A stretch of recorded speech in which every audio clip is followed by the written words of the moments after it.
Halo, apa kabar Anda pemirsa? Senang sekali saya Cynthia Rompas kembali hadir dalam program Ngopi.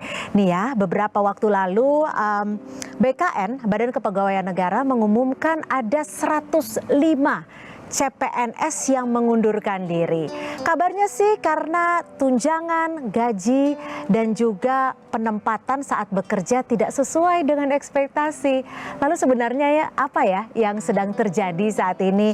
Apakah pegawai negeri sipil atau ASN ini sudah tidak seindah dulu seperti yang sudah dinyanyikan oleh Om Jo. Kita akan bahas hari ini dengan Gus Pardi Gaus, anggota Komisi 2 DPR RI yang sudah bergabung melalui Zoom, dan juga Pak Trubus Rahadiansyah, pengamat kebijakan publik Universitas Trisakti. Halo, apa kabar? Sehat semua ya, Bapak-bapak? Alhamdulillah. Assalamualaikum warahmatullahi wabarakatuh. Waalaikumsalam warahmatullahi wabarakatuh. Saya mencoba ke Pak Gus Pardi dulu. Pak Gus, kira-kira fenomena seperti ini apa sih yang terjadi saat ini?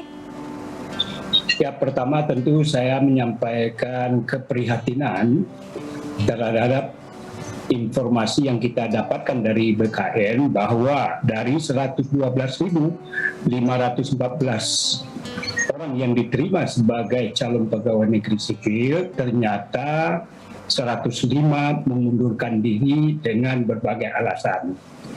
Ada yang diantaranya karena gaji, pendapatan, dan lain sebagainya tidak cocok dengan apa yang diharapkan. Kedua, penempatannya yang tidak sesuai dengan yang diinginkan. Ini adalah merupakan fenomena baru.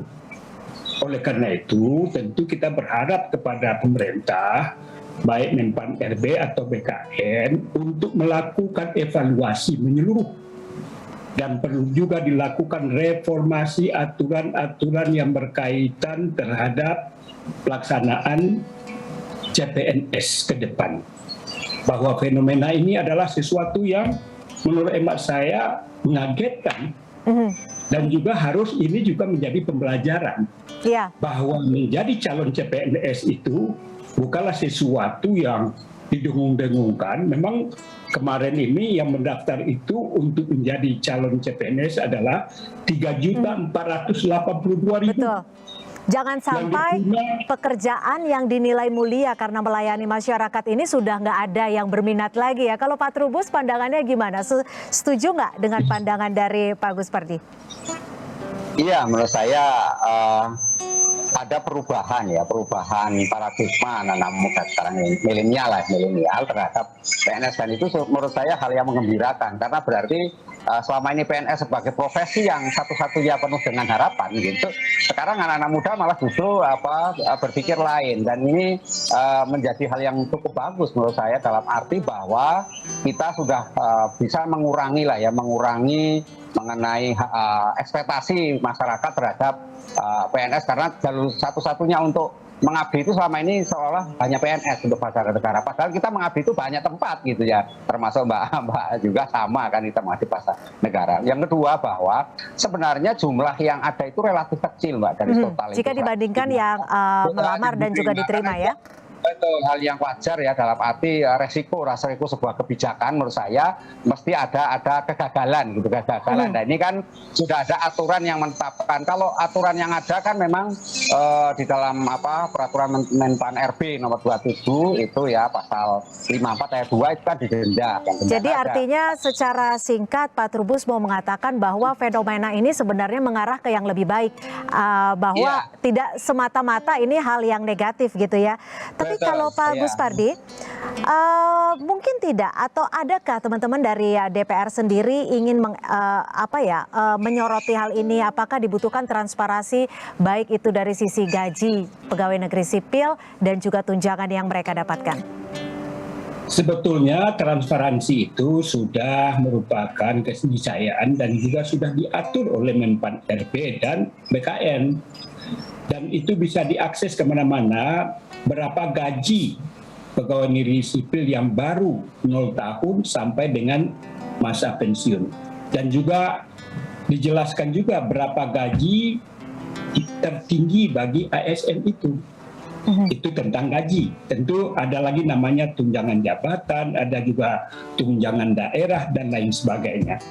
Namun kami nanti jam 2 akan melakukan RDP dengan Pak Menpan RB, BKN, bicara tentang anggaran. Yang pasti tentu kita akan menanyakan fenomena yang luar biasa ini. Oleh karena itu tentu harus ada piranti yang akan diatur manakala ada di antara calon CPNS yang mundur. Menurut hemat saya, supaya negara tidak dirugikan, ada namanya calon cadangan. Saya dulu pernah tahun 86 lulus jadi calon CPNS. Jadi ketika ada yang mengundurkan diri, ada layer berikutnya seperti itu ya Pak Gus? Ya, jadi saya pernah jadi akademisi, calon CPNS. Jadi dibuat tahapan itu supaya tadi dikatakan digembar-gemborkan negara dirugikan sangat dahsyat yang sangat luar biasa. Untuk mengantisipasi supaya negara tidak dirugikan adalah ada calon cadangan yang dipersiapkan manakala di antara Tapi sekian Pak Gus, ini kan sebenarnya cuma 105 ya, bahkan akhirnya ditetapkan bahwa 100 karena ada yang naik peringkat seperti itu. Emang serugi itu negara? Iya, enggak. Makanya ini tidak perlu dibesar-besarkan. Ekspektasi ini menurut hemat saya sesuatu yang punya juga nilai positif. Di mana pada umumnya masyarakat sangat berharap menjadi pegawai negeri sipil. Malah orang tua, dia ragu memasukkan anaknya menjadi murid di perguruan tinggi setelah tamat mau jadi apa. Kesannya adalah kalau sudah menjadi sarjana harus menjadi pegawai negeri sipil. Ini mindset ini yang perlu dirubah dan saya sudah melakukan itu. Saya dulu akademisi, mundur tanpa mendapatkan hak pensiun, pranikah para ASN seperti yang saya lakukan pada hari ini, menjadi politisi. Oleh karena itu, menurut hemat saya yang perlu ditumbuh kembangkan oleh pemerintah, bagaimana mengisi dan membuka lapangan pekerjaan yang seluas-luasnya, tidak hanya tertumpu pada ASN saja. Terkesan pada hari ini, orang tua kalau anaknya sarjana, kalau dia menjadi pengusaha, bekerja di ladang, di perkebunan, terkesan percuma saya menyekolahkan kamu. Padahal tidak seperti itu ya. Ternyata hanya juga bekerja bukan di pegawai negeri. Ini adalah positif. Baik. Dan juga Pak Trubus, saya ke Pak Trubus sekarang. Pak Trubus, kalau sekarang kita lihat gaji yang ini kan sudah sempat dipublikasikan ya dari level paling rendah sampai level paling tinggi. Sesuai nggak sih dengan inflasi dan sesuai nggak sih dengan kebutuhan masyarakat saat ini yang bisa dibilang apa-apa sekarang serba mahal gitu ya. Kalau saya boleh sharing sedikit ya, saya adalah anak dari PNS. Ayah saya PNS, ibu bekerja di BUMN. Tapi kalau kita lihat ke saat ini, bahkan ibu saya sempat sharing, bersyukur ya kalau dulu papa kamu PNS. Karena sekarang tuh hidupnya bisa lebih aman, lebih tentram tanpa menyusahkan anak. Karena sampai saat ini ayah saya masih menerima pensiunan yang bisa dikatakan cukup. Meskipun dulu kalau boleh flashback bisa dibilang gajinya kecil gitu loh. Bahkan apa-apa nggak cukup gitu ya. Nah, saya coba mau langsung ke Pak Trubus. Pak Trubus, ini kan gajinya sudah sempat dipublikasikan ya. Media juga sudah mempublikasikan gaji PNS saat ini. Take home pay-nya berapa. Menurut Pak Trubus ini sesuai nggak sih dengan inflasi dan juga harga-harga bahan pokok yang semakin tinggi dan menjulang ini?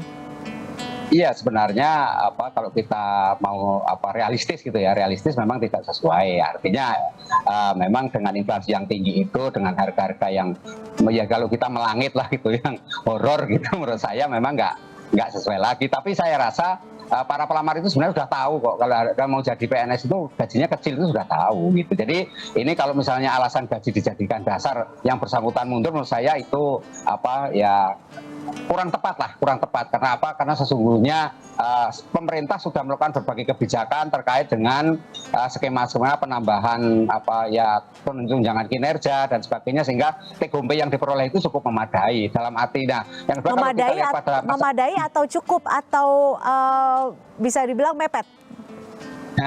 Ya memadai lah karena kan kalau dibandingkan pekerja jenis lain kan ya, misalnya yang sektor swasta, ini sektor private kan justru lebih kecil, dalam arti kalau kita lihat kemarin masa pandemi justru PNS ini yang paling terselamatkan kan, yang lainnya kan kena pandemi semua gitu ya, karena artinya terdampak oleh COVID. Jadi menurut saya ini hal yang wajar ya, dalam arti bahwa kita melihat pemerintah sudah berusaha cukup luas ya, dalam arti komprehensif untuk menaikkan, menyesuaikan ya dengan inflasi itu sendiri. Jadi kalau misalnya dianggap itu tidak tepat ya atau masih kurang ya, ini memang relatif dalam arti bagaimana dia memahami soal gaji. Yang ketiga ya menurut saya justru ini pandangan tentang kecil itu justru malah mereka bagi anak-anak milenial generasi Y atau Z sekarang itu harus berusaha ke ini, karena kan dengan era digitalisasi sekarang bisa bekerja di mana saja kan, anyway lah kalau bahasanya itu. PNS juga sekarang mengeluarkan kebijakan anyway misalnya nilai ini juga menjadi peluang lah ya, peluang bagi mereka untuk memperoleh penghasilan yang jauh lebih besar. Jadi menurut saya justru ini generasi yang sekarang inovatif itu untuk menggerakkan perekonomian, Mbak. Jadi UMKM, jadi mereka berjiwa entrepreneur kan, berjiwa wira swasta, itu yang diharapkan. Jangan kemudian semua jadi PNS ke birokrat seolah-olah jadi bisa tersebar di setiap bidang ya. Betul, tapi begini, saya akan coba ke Pak Gus. Pak Gus, kalau sekarang ini kan bisa dikatakan anak-anak kelahiran 2000 sudah masuk ke dunia kerja. Jika pola pikir, mindset mereka yang lebih fleksibel, lebih global, ini sudah memasuki dan memiliki pemikiran yang tidak jauh berbeda dengan mereka yang mengundurkan diri. Apakah nantinya akan berdampak atau berefek kepada instansi pemerintah? Yang perlu kita pahami adalah karena saya pernah juga menjadi pegawai negeri sipil tahun 85 dan mengundurkan diri tahun 2000. Yang jelas adalah bahwa untuk jadi pegawai negeri sipil setelah dia lulus, dia bukan langsung bekerja. Ada namanya latihan prajabatan. Jadi ketika itu ada beberapa hari, kalau nggak salah 2 minggu kalau saya tidak salah, ketika tahun 86 itu. Mudah-mudahan latihan prakerja itu tetap ada. Dan gunanya apa? Menyamakan visi dan misi. Apa tugas dan tanggung jawab sebagai ASN itu. Jadi bukan serta-merta setelah lulus lalu dia tempatkan kemana saja. Jadi ada pelatihan-pelatihan yang harus diikuti. Apakah tentang Pancasila, tugas dan tanggung jawab, dan menyamakan visi bahwa tujuan daripada kamu mengabdi pada ASN ini memang dengan gaji yang tidak banyak seperti di BUMN atau di swasta, tetapi pengabdian, dedikasi adalah... Tapi artinya nanti kalau banyak penolakan dari generasi milenial untuk menjadi PNS, akan berdampak tidak dengan instansi pemerintah? Yang jelas dari 112.000 yang mengundurkan diri cuma kan 105 orang. Kecil artinya dari positifnya itu sangat kecil. Baik. Bagi saya lihat positifnya apa? Kalau dulu kan sangat digandrungkan ingin jadi pegawai negeri sipil, apapun dilakukan. Sekarang ada fenomena baru yang kita tangkap dan ini dan nilai positif. Tetapi kalau seandainya jangan dikatakan negara dirugikan yang sangat luar biasa, jangan itu menjadi sesuatu yang signifikan. Berapa sih dari berapa nilainya dari 112.000 hanya yang mengundurkan diri 105 dan juga jadi untuk sebenarnya tidak kalau dilihat dari persentase jumlahnya sangat sedikit. Perlu ada namanya calon CPNS cadangan supaya negara pemerintah tidak dirugikan. Baik. Dan kalau kita pilih lagi secara rinci, itu yang institusi yang bersangkutan yang paling tinggi itu adalah Departemen Perhubungan yang jumlahnya adalah 6 orang. Ada yang 1 orang, ada yang 2 orang, ada yang 3 orang dan lain sebagainya. Baik. Ya, jadi presentasinya sangat sedikit. Adalah calon cadangan yang perlu ditetapkan sebagai bagian daripada aturan main dalam rangka menerima CPNS ke depan. Ini adalah calon pegawai negeri sipil pada tahun anggaran 2021. Oke, saya ke Pak Trubus. Pak Trubus, tadi kan juga sempat disebutkan bahwa kalau yang mengundurkan diri bisa saja dikenakan denda. Ada instansi yang menetapkan denda mulai dari 50 juta sampai 100 juta. ini manusiawi nggak sih Pak? Gajinya bisa dibilang tidak terlalu besar, tapi ketika mau mengundurkan diri dendanya besar banget gitu. Ya, menurut saya itu terlalu memberatkan lah ya, memberatkan dalam arti bahwa ketika kebijakan rekrutmen PNS itu kan ASN itu kan sudah dianggarkan dalam APBN.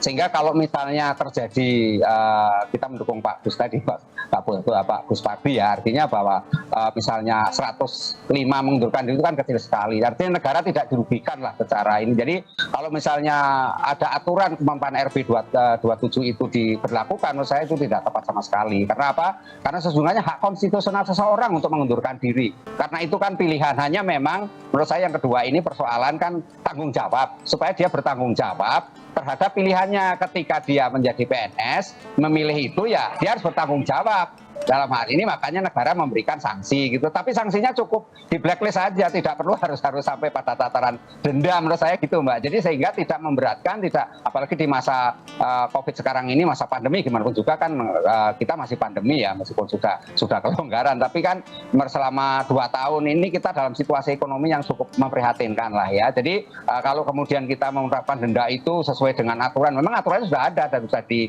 ditetapkan itu, dan memang kalau dari sisi penegakan hukum ya harus ditegakkan. Tetapi itu menurut saya tidak tepat juga dalam situasi sekarang ini gitu loh. Jadi menurut saya kita harus bijaksana dalam hal soal aturan. Bagaimanapun juga mereka adalah punya hak konstitusional untuk mengundurkan diri, dan pilihan itu adalah pilihan yang menurut saya rasional, karena di saat sekarang ini mereka punya pilihan untuk mengabdi kepada bangsa dan negara dari aspek tidak saja ASN tapi juga di tempat lain gitu loh. Baik, artinya kalau denda ini memberatkan dan tidak tepat untuk diberlakukan bagi mereka yang mundur dari PNS. Terima kasih sekali lagi Pak Gus Pardi Gaus, anggota Komisi 2 DPR RI, dan juga Pak Trubus Rahadiansyah, pengamat kebijakan publik. Terima kasih Bapak-Bapak, salam sehat untuk kita semua. Ya.